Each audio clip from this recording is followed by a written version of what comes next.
Olá, tudo bem?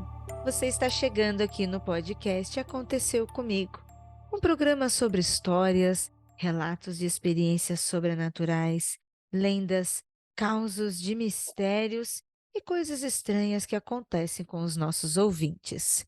Isto é, com você. Pegue sua rede, puxe a sua cadeira, sente-se perto da lareira, afague o seu gato e ajeite o seu fone, porque neste programa o medo à porta bate. Neste episódio recebemos ele, podcaster, streamer e apaixonado por ufologia, curiosidades históricas e pelo capeta. Não é mesmo, Rafael Jacaúna? Tudo bem? Seja bem-vindo, querido. Tudo bem, minha querida Ira, saudade de voltar aqui. É um programa que sempre gostei muito de gravar. É sempre uma delícia gravar, conhecer as histórias, estar aqui com você é sempre muito bom. Seja bem-vindo, Rafa. E aproveitando esse climinha de histórias, que tal a gente começar com uma história, hein? Hoje a gente vai abrir o programa com um dos relatos mais insólitos que passaram por aqui. O nosso ouvinte Oliver, que nos enviou este e-mail, nos conta o seguinte: Oi, Ira, tudo bem? Me chamo Oliver, tenho só 15 anos, mas mandei esse e-mail pois as coisas ficaram muito esquisitas nessa última semana. Eu, meu pai e minha mãe nos mudamos para uma antiga casa que meu avô deixou de herança, numa região rural, perto de uma área de preservação. Meu pai saiu da polícia e conseguiu um emprego como guarda florestal, e minha mãe transformou o celeiro numa espécie de ateliê de arte.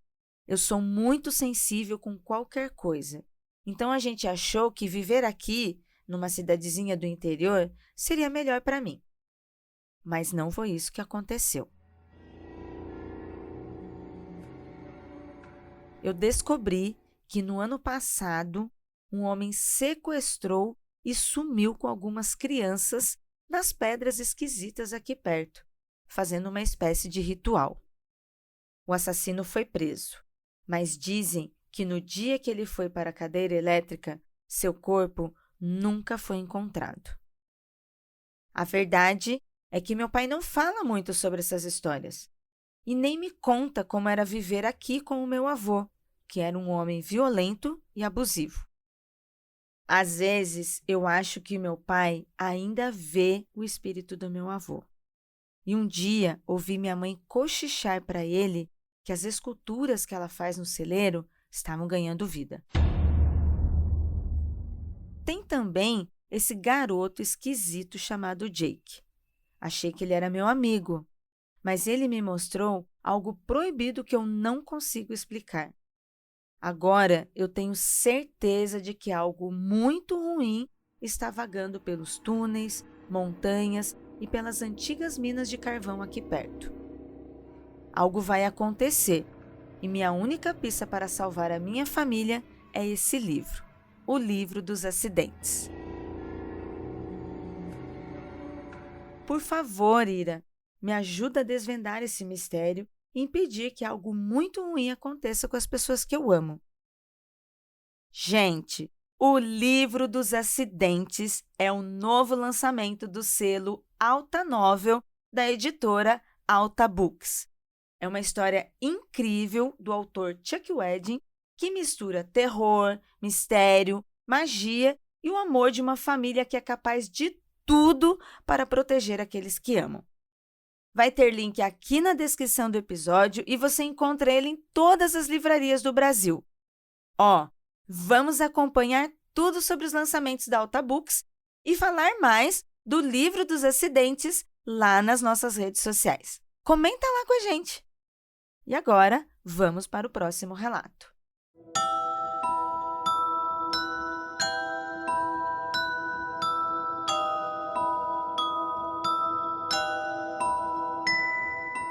A primeira história tem um título bem simples: Pai.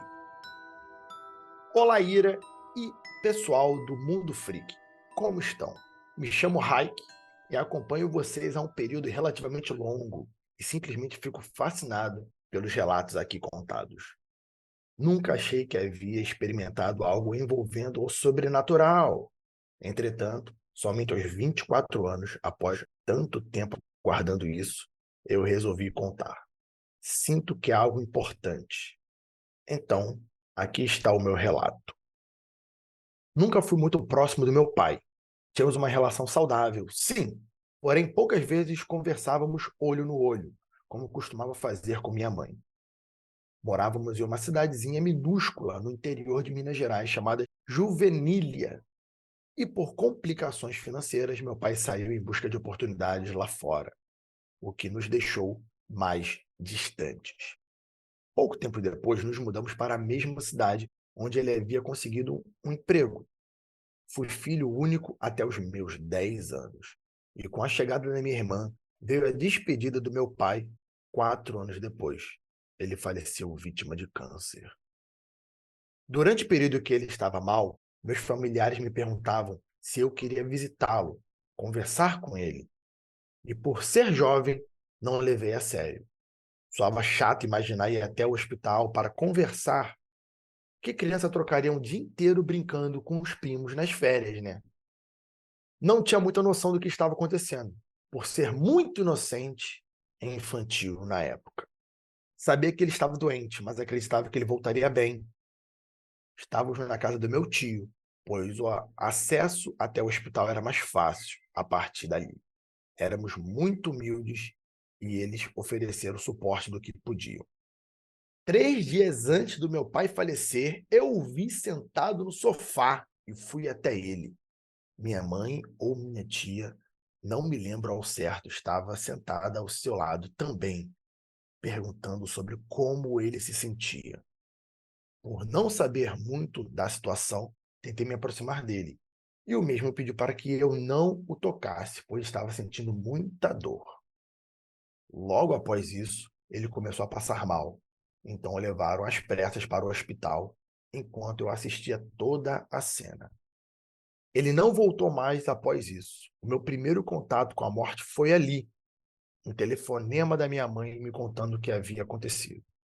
Chorei, e chorei muito. O enterraram naquela cidade. Não me despedi.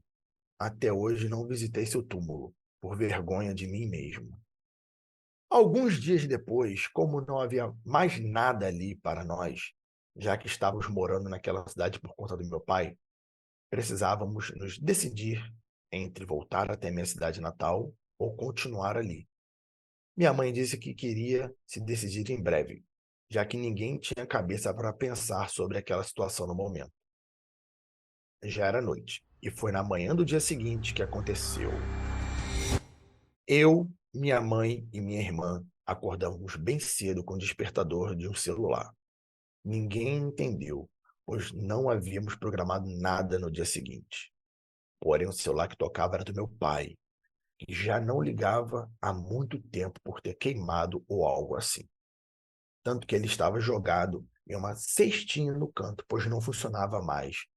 E guardava ali na esperança que um dia o consertasse. Desligamos o alarme e checamos se o celular ligaria mais uma vez. Nada.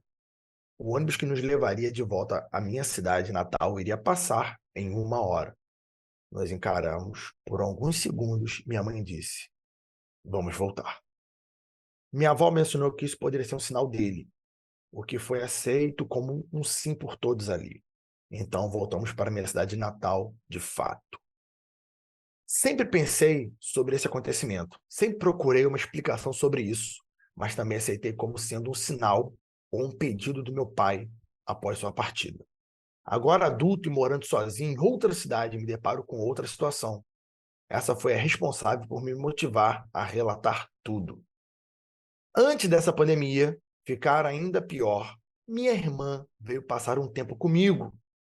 Nunca havia sonhado com meu pai após seu falecimento, mas tudo mudou com a vinda dela para cá. Certo dia sonhei que estava cozinhando algo, provavelmente fazendo o almoço. Era manhã e meu pai chegava de viagem. recebemos calorosamente com um belo sorriso e abraços. O mesmo passou por mim, feliz, deitou de bruços em minha cama, contou algumas piadas e fez algumas brincadeiras enquanto eu observava da cozinha. Minha irmã estava no mesmo quarto que ele. E, em certo momento, aparentemente, ele pedia para que ela fizesse desenhos em suas costas com pincéis. Mania essa que ela tinha, pois dizia sempre relaxar antes de dormir no processo. Logo após isso acontecer, me levantei e fui até a cozinha, onde chorei. Foi algo muito forte, tive um sentimento de alívio e conforto e soube que, mesmo após tanto tempo, ele ainda cuidava de nós. Sinto que devo voltar até a cidade onde ele partiu para prestar minhas homenagens a ele agora, mesmo depois de tanto tempo. Espero que ele esteja bem e que esteja feliz. Grande abraço a todos vocês do Mundo Freak. Muito obrigado por proporcionar essa oportunidade de contar o meu relato e amenizar um sentimento de vergonha que eu carregava comigo durante tanto tempo. Fique bem e não olhe para trás.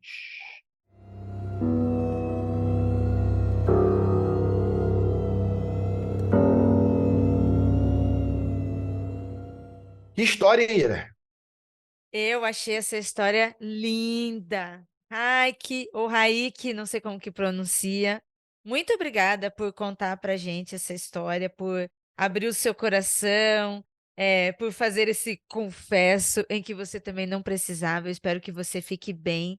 Achei um fofossusto assim, muito, muito lindo, muito legal. Que relação familiar, que conexão maravilhosa, sabe? Do avô tentando entrar em contato, de vocês sentindo isso tão fortemente. E uma história super moderna, Rafa. A gente tem Sim, manifestação em celular. Muitas pessoas, eu vejo pessoas na internet questionando, né, sobre relatos com eletrônicos, pois este é um relato direto. Manifestação em celular e depois pandemia. Moderníssimo, muito tudo que a gente atual. está vivendo, super. Essa galera que fala sobre manifestações celular e coisa do tipo não sabe de nada. Nunca viu um filme de terror, nunca viu um relato do tipo que os fantasmas, se eles se comunicavam através de rádio, de aparelhos de televisores, né, de tubo e tal, por causa da energia, por causa de tudo mais, o celular vai pelo mesmo princípio. As manifestações, elas podem vir de várias formas, de lâmpada piscando, de monitores, de celulares, de rádio e por aí vai. É uma história muito boa, Raik. Também não sei exatamente como se pronuncia, espero que eu e ele estejamos fazendo da forma correta. Muito bonito, eu acho que vocês tomaram a decisão correta.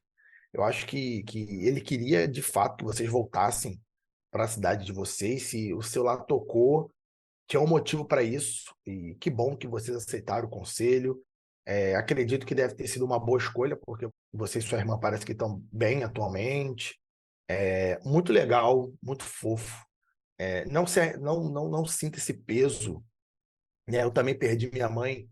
Eu perdi minha mãe, eu tinha 25 anos. Eu não era nada uma criança, mas também não era o velho, né? Perdi jovem.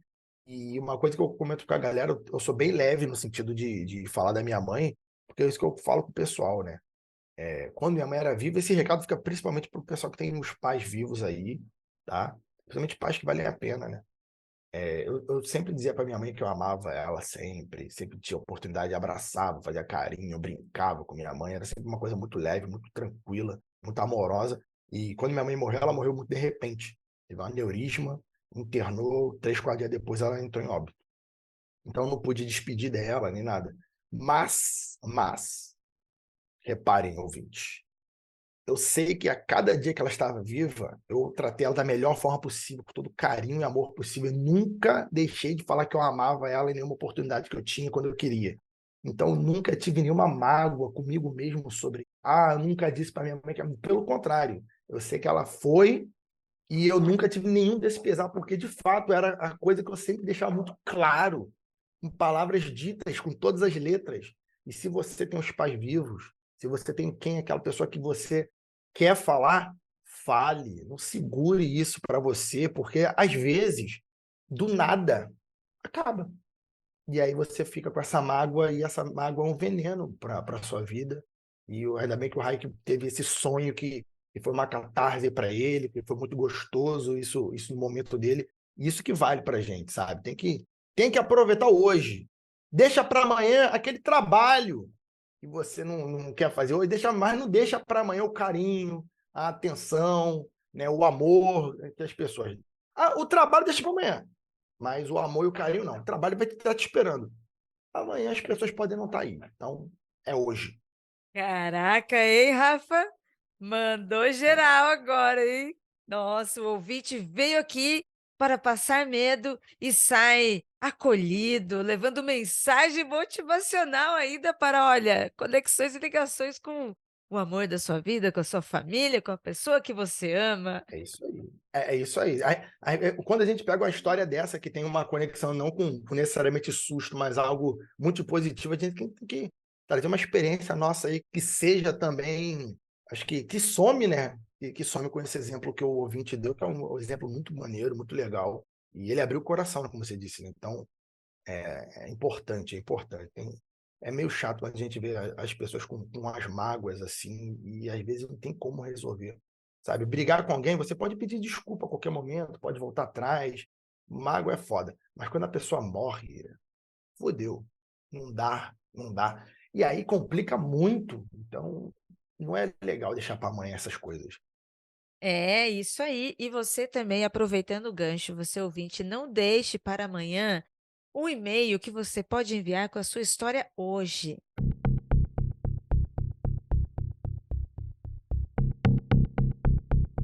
Quer ouvir a sua história aqui no podcast? Envie seu relato para contato@mundofreak.com.br e no campo de assunto, o título da história. Pode ser anônima, mas se quiser dizer seu nome e a cidade, pedimos por gentileza que escreva que você autoriza o uso e a divulgação.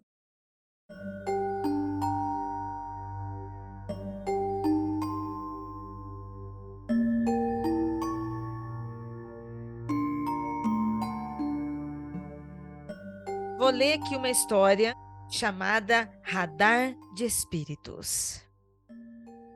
Olá, me chamo Tai e desde pequena acredito ter visto coisas que não tenho total certeza se foram minha mente ou realmente aconteceram. Mas vou tentar relatar aqui para vocês o que aconteceu comigo. Tinha por volta de 6 anos quando estava voltando de uma viagem escolar em Campinas. E sempre que andava de carro ou ônibus, eu dormia muito. Nesse dia, do nada, despertei e senti vontade de olhar pela janela. Notei então, na pista, algo que parecia sangue. Um acidente devia ter acontecido. Cheguei em casa e contei para minha mãe o que tinha visto. Jantamos e eu acabei pegando no sono com o uniforme da escola mesmo. Durante a madrugada, acordei muito suada e incomodada, com bastante medo. Comecei a ver vultos no teto do quarto. Não sei explicar muito bem, mas pareciam sombras no teto. Acordei minha mãe e meu pai e pedi para dormir com eles, já que só assim me sentiria um pouco mais protegida. Na manhã seguinte, minha mãe descobriu que o filho do nosso vizinho havia morrido. Era ele naquele acidente. Então, nunca mais durmo com a mesma roupa com a qual presencio algo ruim. A minha mãe já falava: não fica com a mesma roupa que atrai. Ira, será que é por isso que tem. Eu não sei exatamente se os ouvintes vão se identificar, mas será que é por isso que dizem pra gente nunca, quando a gente volta de enterro em cemitério, coisa do tipo, antes de chegar em casa, a primeira coisa que faz é não entrar com o tênis, o chinelo do cemitério e botar a roupa para lavar imediatamente e tomar banho? Eu acho que aqui a gente tem duas opções, dois caminhos mais ou menos assim, os dois também espirituais, no âmbito espiritual, né? O primeiro, esse daí que você falou, porque tem várias religiões, tanto afro-brasileiras, nipo-brasileiras, religiões indígenas também, onde se desenvolve, né, rituais com despedida de mortos, essas coisas, e se faz naquele terreno, sabe? Meio que são lugares portais. Então, se a pessoa acredita naquilo, então, se você está numa religião, seja ela cristã ou pagana, esotérica, em que você acredita que no cemitério você vai atrair, você já tem esse paradigma ali. E também, mesmo que a pessoa não tenha esse paradigma, né, ela não siga religião nenhuma, ela nem acredite em espírito, ela nem acredite nisso. Mas aqui eles também parece que determinaram isso para eles, sabe? Eles criaram essa lenda para eles aqui, eles estão falando Uhum, deles mesmos, sabe dessa coisa familiar? Ó, a uhum, minha mãe já dizia: "Não fica com a mesma roupa que atrai". Sabe, eu acho que tem esses 2 caminhos, o fato de você estar num paradigma que acredita sobre isso, e no fato de mesmo se você não acreditar, você vai criando esse tipo de maldição, ou esse tipo de uhum, determinação. Eu entendi mais ou menos uhum. isso. Entendi. Porque esse negócio que a mãe falou para ele é o que minha mãe falava. Não necessariamente sobre acidente, mas sobre enterros, né? Se você for no enterro, você não pode usar a mesma roupa, tal, já põe direto para lavar e tudo mais. Eu acho que talvez tenha uma origem semelhante aí na Uhum, questão. uhum. Quando eu estava com 8 anos, meu avô faleceu. Meus pais e tios decidiram que, como eu e meus primos éramos muito novos, iríamos ficar na casa do vô, esse que faleceu, enquanto acontecia o velório e o enterro, junto da cachorrinha da minha prima. Meu avô tinha uma cadeira de bar na qual vivia sentado na sacada de casa e falando para a gente que íamos cair e nos machucar brincando na escada. Foi então que estávamos todos brincando em frente a essa cadeira e do nada a cachorrinha começou a latir demais, justo para onde? Para a cadeira. Todos nós nos olhamos e decidimos entrar em casa e comentamos: Não, não deve ser o avô ali. De boa, tranquilo. Mas todos nós morrendo de medo. No mesmo dia, ouvimos muitas marteladas na bancada que era dele. Depois da sua morte, apenas um dos nossos primos conseguiu dormir no quarto do meu avô. O resto de nós, todo mundo que tentou, se sentiu mal. Quando eu tinha 13 anos, morando agora em Santa Catarina, eu tinha um grupo de amigos, entre aspas, na real mesmo, eram conhecidos. Decidimos fazer a brincadeira do copo. Como não podíamos fazer em casa, tivemos a brilhante ideia de fazer em uma mesa da praça de alimentação do shopping. Estávamos lá e fizemos as perguntas mais comuns. Tem alguém aqui? E o copo foi lentamente para o sim. Perguntamos: Qual o seu nome? E o copo soletrou, indo de letra em letra até formar o nome Paulo. E a gente ali insistimos e perguntamos: O que você quer? E o copo começou a ir nas letras, soletrando. Primeiro T. Eu pensei, tá, tem mais gente com T aqui. E aí ele pulou para a letra A. Ainda tô safe. E foi para a letra Y. Quando ele chegou no Y, meu coração disparou. As pernas ficaram bambas, tremendo feito vara verde. Comecei a chorar e aí continuou. Foi para a letra E, foi para a letra N, depois na letra E, aí a coisa começou a ficar feia. Perguntamos então: Você quer fazer mal? E o copo foi em direção ao não. Nesse momento, pedimos permissão para sair. Nos livramos do copo e o resto do dia ocorreu bem. Consegui me acalmar. Fui para casa e chegou a hora de dormir. Deitei. Fazia muito, mas muito frio. E eu sempre dormi como uma pedra. Apaguei, com um cobertorzinho bem pesado. Foi então que, do nada, acordei com uma mão em cima do meu ombro.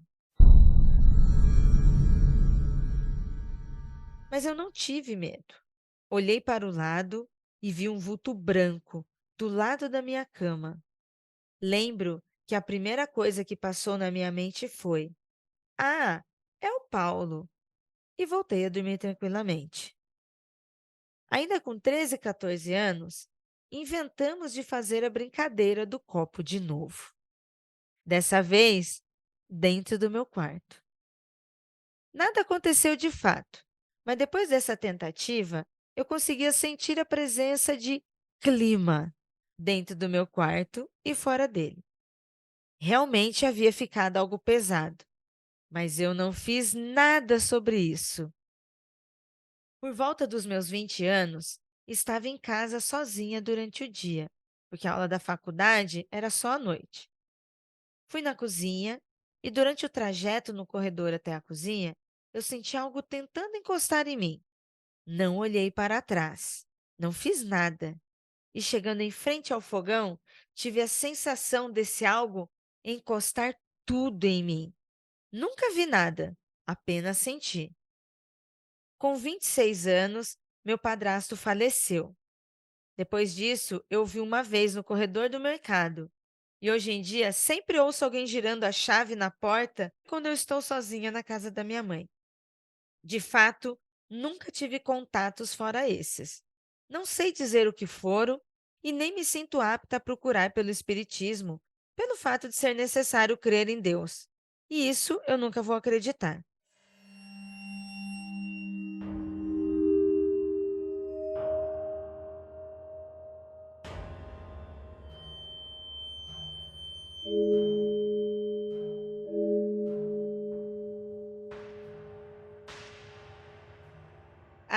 Amiga do céu, é sério. Esse radar de espíritos aí, Thay, que perigo essa brincadeira do copo que vocês fizeram desse jeito e largaram e vocês invocaram sei lá o quê e depois você trouxe para você, minha amiga. Ô, Thay. Vamos lá, Rafa. Experiência dos relatos que a gente tem aqui e sem julgamentos de valor, viu, Thay? Mas assim, ó, experiências. No momento em que a gente faz algum ritual, alguma brincadeira que tenha um peso de rito, alguma forma em que a gente está acreditando e está abrindo uma porta, sabe, uma porta espiritual, você está sem conhecimentos, sem desenvolvimento, você está só abrindo essa porta e ainda invocando qualquer espírito na rua e na sua casa. Olha o perigo, Rafa, o que que você acha disso? Olha, se esse espírito aí, vou chamar ele carinhosamente de Clarence, tá? Se o Clarence não era seu inimigo, falou ali que não queria fazer mal, tu não sabe se era no momento. De toda forma, ele pode mudar de ideia amanhã. Com tudo isso, tu sabe se tu fechou essa porta? Vai que tu deixou a janela da sua rede espiritual aberta para qualquer espírito passante entrar no seu radar. Isso é muito perigoso, muito perigoso. O espírito das trevas, aí, o demônio pode começar a querer te perturbar, te visitar, e na moralzinho, mas isso não. Eu falo, sempre falei, não recomendo esse tipo de brincadeira em hipótese alguma, a não ser que você saiba exatamente o que você está fazendo. E quando eu falo, Ira, exatamente, é saber mesmo o que está fazendo. A pessoa já é do rolê mágico, está fazendo de propósito, sabe fazendo um ou dois banimentos. A pessoa tem que saber alguma coisa ali. Você gosta de jovem fazer isso e depois ficar perdido no rolê do cemitério? Rapaz, rapaz, aí é da Loucura, merda. Thay. E olha, eu vou dizer pra você que eu fui essa jovem também, eu fiz tudo isso, Rafa. Eu fiz muita merda e depois ia correr pra benzedeira, sabe? Eu fiz a brincadeira do copo também, a brincadeira do compasso. Eu também ia em cemitério, porque, né, era gótico naquela época, era legal, sabe? Era legal ser gótico naquela Pô, época, você ia em cemitério, principalmente em periferia, que você não tem muitos rolês, você vai beber o vinhozinho do cemitério. Então, eu também abri muitos espaços para essas coisas e depois eu ficava correndo nas bezendeiras, sabe? Teve uma vez que a bezendeira, ela deu uma bronca em mim e numa amiga minha, as duas adolescentes, Rafa, as duas todas tipicazinhas, sabe? Adolescentes góticazinhas do interior. E a benzedeira, né? A rezadeira, benzeu a gente com a ruda, tal, fez um monte de coisa. Aí ela falou assim: Olha, meninas, eu faço a minha parte. Mas se vocês não ajudarem também, se vocês não se cuidarem, também eu não vou conseguir, sabe? Desceu a boca na gente, Rafa. olha, esse negócio, rapaz, cara, engraçado, eu gosto de assistir coisas de terror lá nas lives do meu canal, lá na Twitch. a gente assiste curta-metragem de terror, a gente assiste compilado de susto, de medo. Pô, gosto. Mas eu não gosto de arriscar meu espírito nos rolês meio perigoso assim, tipo, quando eu era vamos brincar de brincadeira do compasso, eu falava com meus amigos, tá maluco? Eu ficava até vendo. Eu nem sabia que podia implicar em ver também. Eu ficava vendo meus amigos e minhas amigas fazendo isso, mas eu não botava meu dedo lá, não. Eu era muito covarde sobre espiritualidade do tipo. E que nem cemitério ia para um cemitério roubar goiaba. O negócio de fazer coisa no cemitério não rolava, não gostava. Né? Não era comigo, não era comigo. Então nunca me pegou. Mas, pô, se fosse assim, vamos fazer uma aventura na casa abandonada porque falaram que lá tem um fantasma. Aí eu vou. Agora abre, põe o dedo aqui para o copo empurrar e faz uma prece pro espírito vir. Qual é, mano? Quero essa porra comigo, não. Eu tinha discrepância do tipo. Já Mas fui dessas cuidado. também, já fui dessas. Agora os esotéricos vão ficar mais putos ainda comigo, né? Até brincadeira de viagem astral eu já fiz, gente. E dava certo, hein? Misericórdia. Misericórdia. Perde. Calma aí, calma aí. Agora eu vou te fazer uma pergunta muito séria. Como que eu vou ter certeza que a dona Ira, original que tá aí, não é o espírito que trocou com você? Quando tu Então, fez a brincadeira aí de espírito de por viagem trás dos astral, seus olhos. Quem está por trás dos meus olhos, hein? quem é? Tá a Ira, de verdade, tá assim, ó. E tá o espírito. Olha, eu sou Jamais meio saberá. Crazy Jane, sabe? Tem umas outras aqui dentro, realmente, entendeu? Tem umas vozes aqui. Ih, cara, Quem é verdadeira, eu não sei. Cada dia escolhe uma para subir aqui e tentar coordenar o negócio. Ira fragmentada. É a roleta do quando acorda. Quando acorda. Qual o espírito que fez o download de hoje? Não sei. Vamos saber. Ah. E aí, Rafa, e para os nossos ouvintes que estão aqui, chegaram até aqui no final deste programa, apreciaram essas histórias maravilhosas, esses fofossustos, como é que faz para ouvir lá, para acompanhar suas lives? Como é que está a sua programação, Rafa? Olha, postando aí em todas as redes sociais, estou postando no TikTok, no Instagram e lá na roxinha, na Twitch, né, fazendo lives.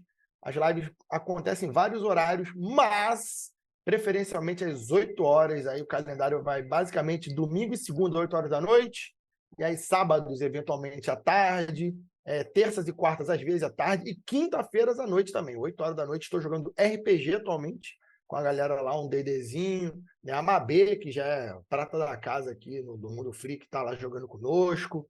Então, as lives estão rolando muito legais. Várias postagens no Instagram e no TikTok sobre susto, sobre atualidade. Postei sobre coisa da Ucrânia, né? Dessas pataquadas todas aí, sobre ufologia, sobre mistérios. Então, tem muito conteúdo para acompanhar em todas as redes sociais. Jaca Freak, fácil de lembrar. Colocou Jaca Freak, tu me acha. Aí, valeu demais, Rafa, obrigada. Mais uma vez estar aqui na nossa casinha, na nossa salinha do Aconteceu Comigo, lendo e comentando histórias de relatos. Sabe que chamou, eu venho, sem problema. Obrigadão, Rafa, beijo, ouvinte, até semana que Beijo. vem.